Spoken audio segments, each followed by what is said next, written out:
Am selben Platz, an dem Berhard am Vortag ums Leben gekommen war, fährt Hans Hermann in einen Heuballen. Sein Wagen überschlägt sich auf dem Asphalt. Der Fahrer wird aus dem Wagen geschleudert, kann aber aus eigener Kraft wieder aufstehen. Er steht unter Schock, ist aber sonst unverletzt. Ein Wunder.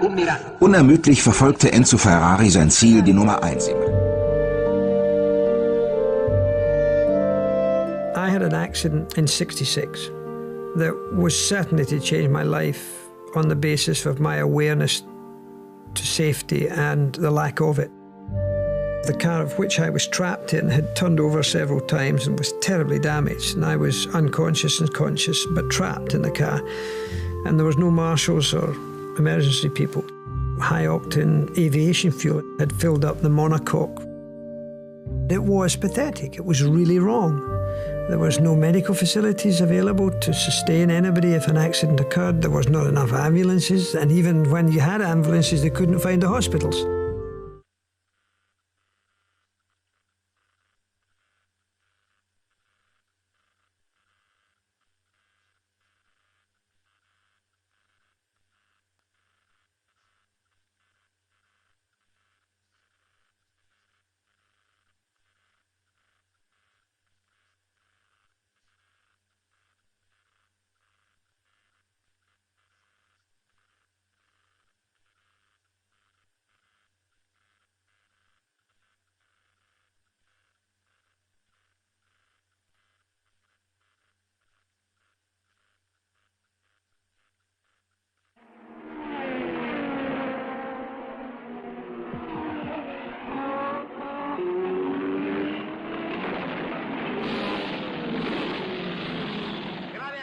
En la curva de la torre, 2 coches envueltos en llamas.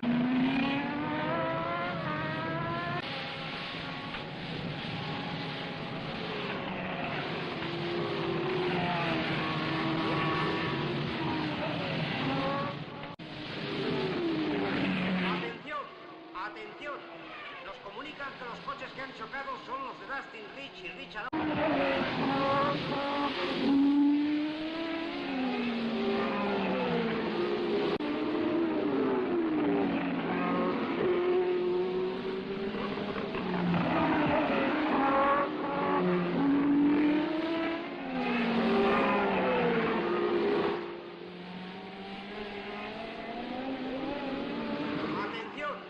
Se ruega al público que se aleje del lugar del accidente.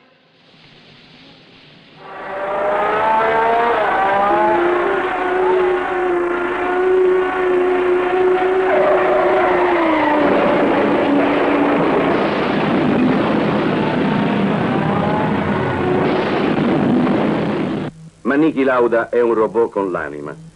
Da questo documento inedito che vi presentiamo si può notare che l'incidente del Nürburgring probabilmente è stato causato da un suo errore. Perché sbaglia un pilota come Lauda? Succede. In Formula 1 anche la minima mancanza di concentrazione e le pressioni dell'ambiente si pagano duramente. Proprio alla vigilia di quel Gran Premio di Germania, da Maranello erano venute severe critiche a Lauda.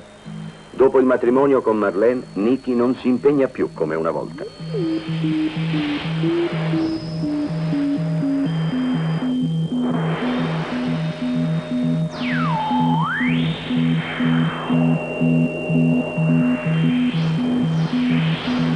Septième temps.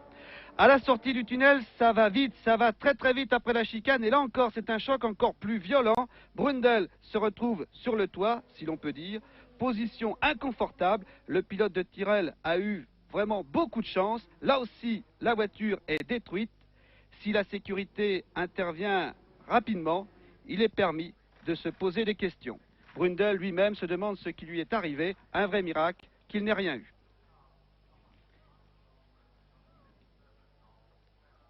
Un silence qui en dit long. Smoked those concrete walls on the outside, but then came the moment of horror when we all froze as Gerhard Berger ploughed straight on into the barriers at 180 miles per hour, and worse was to come as the car exploded into flames and nobody believed he could have survived. But miraculously he did, and thanks to a strong Ferrari chassis and energetic fire marshals, it took 16 seconds from the Ferrari coming to a halt to the first extinguisher going off, and 10 seconds more for the fire to be put out. The car had been virtually on full fuel tanks when it exploded, but then the red flag was put out and the race was stopped. And we were all amazed at the lightness of Prost gets away. There was a very quick start at the back, but leading into the first corner, it's Alain Prost and Ayrton Senna goes through on the inside and takes second. Michael Andretti went off on the Ferrari. It was Gerhard Berger, and there's the replay. My goodness, that's a big...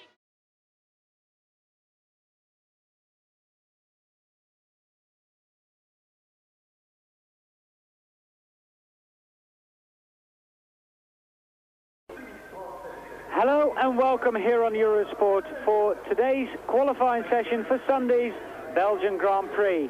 And this is the reason we are half an hour late. This morning, Alessandro Zanardi had a huge shunt in the Eau Rouge corner going up to the hill towards Radion. There we see it again. And John, before we start talking about this morning, this was a massive shunt. It was the biggest shunt I've seen all year. Zanardi, I can't imagine what speed he hit the barrier virtually head on. You saw a flash fire, the car spinning about 10 times across the track, coming to rest at the exit of the Radion corner. Now Zanardi was in the car and he was momentarily unconscious, but you see Professor Watkins, the Formula One doctor, in attendance, and he had a cut lip, I think, as well. Ayrton Senna was a man who stopped at the top of Radion to see what was happening, but he stopped partly because he had no option. He came up the hill very quickly indeed and had to spin his car to avoid running into the back of his teammate, as well as running into this man Zanardi, whose car was of course being worked on by the marshals. And you see a surgical collar around his neck to protect the neck in case there was any damage to that part of his body. But word we've had from the hospital in Liège, where he's been given a scan, is that there is no injuries other than that of whiplash and just general bruising and bashing around. And I have to say, Zanardi, this is the biggest accident I remember in his career, and you see the car.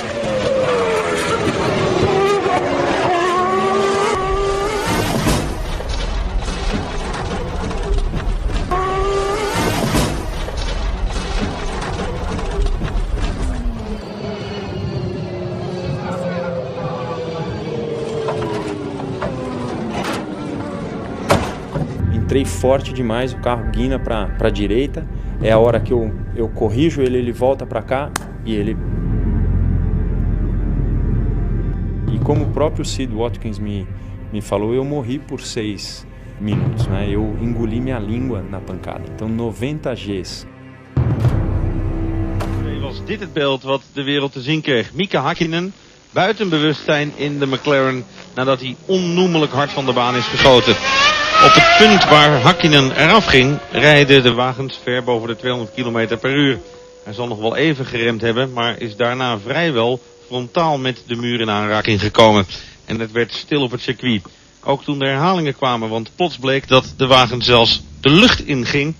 En vandaar weet men dan dat er niet al te veel meer afgeremd kon worden.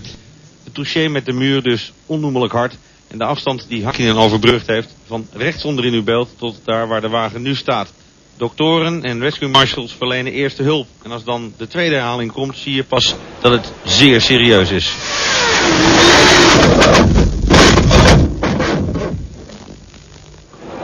Het hoofd van de Fin wordt driftig heen en weer. Back in Buenos Aires, this was the situation seconds ago as Pedro Diniz in his Ligier just had the engine blow up. Exploded on the racetrack. And of course, then he spun. And of course, as he's going backwards, the flames are encompassing him, but he leapt out straight away, thank goodness, and ran away apparently unhurt at all, but certainly shaken. Meanwhile, more pit stops. The safety car still on the racetrack with the field in tow. There you see at the lower left where Diniz had the most astonishing on-track incident I have ever seen. Meanwhile, pit stops continue. They're already 36 seconds on the grid now. It's too long. They've got to get this down to under half a minute. Come on, go this time, yes, nice one, Frentzen.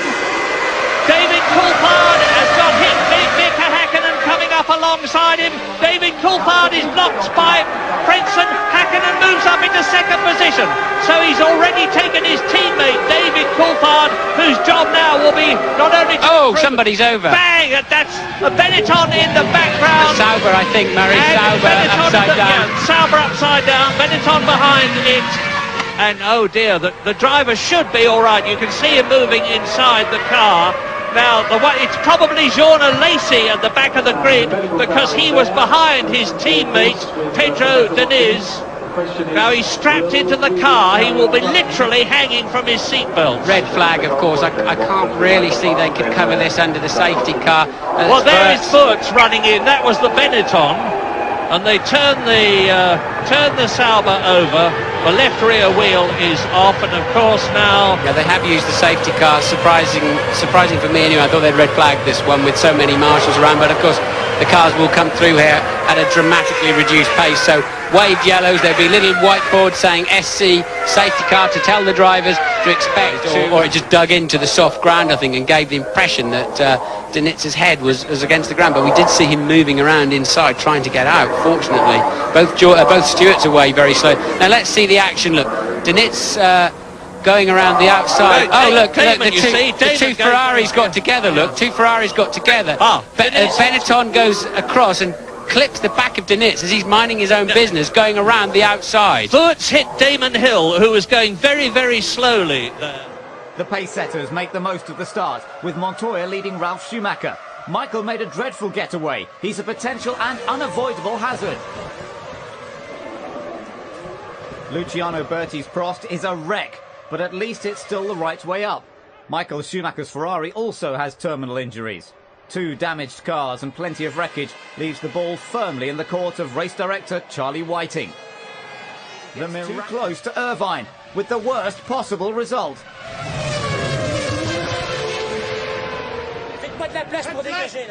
Irvine emerged unscathed and helped the marshals in the desperate scramble to get medical aid to the Brazilian. Sensibly, the race is stopped, while Berti is transferred to a local hospital.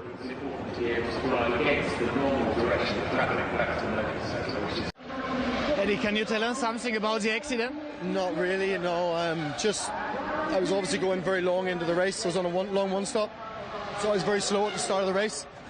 Just basically tried to hang on to my position. And coming into, I don't know what the corner is, his front wing hit my rear wheel and he went straight on, I spun. Dann hätte es sogar und Unfall. McNish, Abbruch. Muss das ein Einschlag gewesen sein? Hinter der Leitplanke liegt das Auto. Hinter der Leitplanke. Und McNish ist ausgestiegen. Ja, das ist aber das Beste, was wir jetzt gerade gesehen haben. Abbruch, völlig klar. Ein Bild der Verwüstung und der Zerstörung. Aber McNish ist draußen. Die Gänsehaut kann sich da wieder legen.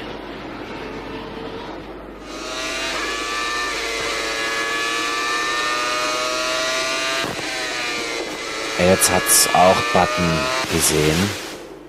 Da ist die Leitplanke durchschlagen. Richtig, ja. Out of the car and has been taken by the marshal. Okay, die Meldung ist aus dem Auto und wird versorgt von den Streckenposten. Da oben sehen Sie ihn liegen. Apparently, flew over the barrier. Unbelievable. Und wir hören, dass er wohl über die Leitplanke geflogen ist. Die Ingenieure können es selber kaum fassen, genauso wenig wie wir. Der McNish ist da mehr oder weniger nur geschockt. Er hat sich da mal kurz hingelegt und ist natürlich gewaltig geschockt. Hier kommt die erste Einstellung. Oh, überkorrigiert. Fliegt rückwärts zum Glück und durchschlägt die Leitplanke an der Stelle. Und steigt danach aus. Das müssen Sie sich mal vorstellen. Ja, aber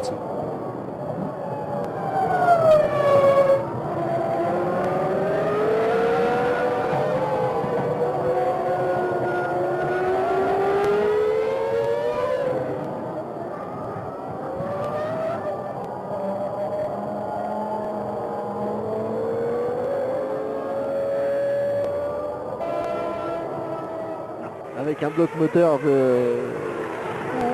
Oh, il se touche. Oh là là.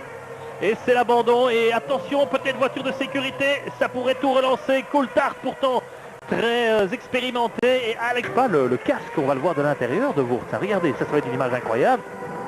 Oh là là.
Is he okay?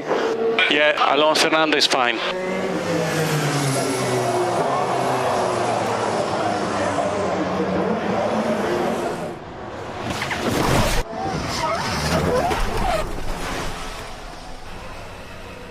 You are flying and you are... It's like the car was just pulling all the way to the right-hand side. Oh. The fact that Romain Grosjean has survived that crash is not only miraculous, but quite frankly, marvellous as well. That is just horrendous. He's still trapped at that point in the flaming chassis. But Romain decided to come across the pack, look, and Danny Kvyat couldn't do anything about that. And he met a barrier that was coming towards the track at about 30 degrees. Just a misunderstanding in the pack there, because they were basically ahead of Romain Grosjean there. They were tripping over each other a little bit, so he steered right to go around them, but he wasn't clear of the AlphaTauri on his inside. On board now with Romain Grosjean, and this the start of the race. Just obviously you're with us, you're seeing these pictures, but if you're just switching on your TV now, just to warn you that there is an impact coming up with the barrier. I don't think it's going to look very pretty at all. Kimi Räikkönen going off the track on the left-hand side now. Grosjean goes across, and thankfully we freeze it right there. We don't want to see the impact, we really don't. And Romain Grosjean having to hurdle away from the scene of a big fire. And that's the medical delegate who starts in the Mercedes estate at the back of the grid. So they've been able to stop immediately. And look at that, that looks like Alan van der Merwe, the medical